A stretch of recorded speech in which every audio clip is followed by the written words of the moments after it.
კატას ხიდან ჩამოსვლა რატომ უჭირს? აი, რამდენჯერ ყოფილა ის მომენტი, რომ მადიან ხეზე და მერე ვეღარ ჩამოდიან. კომპეტენტოს რუბრიკა.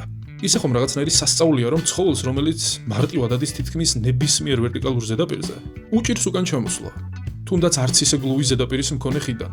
სინამდვილეში აქ უცნაური არაფერია. საქმე არის უპირველესად ბრჭყალებში. უფრო სწორად კი მის ფორმაში. ისინი იმ მიმართულებით არიან მოხრილები, რომ ფისო მარტივად ახერხებს მოჭიდებას და ამის საშუალებით ტანის მაღლა აწევას. მაგრამ ქვემოთ დაშვება უჭირს იმიტომ, რომ მოსაჭიდებელი ნაკლებად აქვს.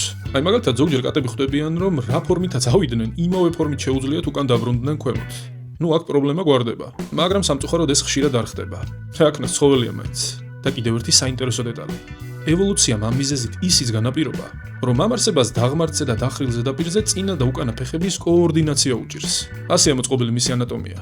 შესაბამისად უკვე იცით, რატომ სჭირდებათ ხოლმე ხეზე ასულ კატებს ჩვენი დახმარება ჩამოსაყვანეთ. უფრო მეტი სასარგებლო ვიდეოს სანახავად ეწვიეთ კომპეტენტოს გვერდს, რომელიც მონიშნულია ვიდეოს აღწერაში.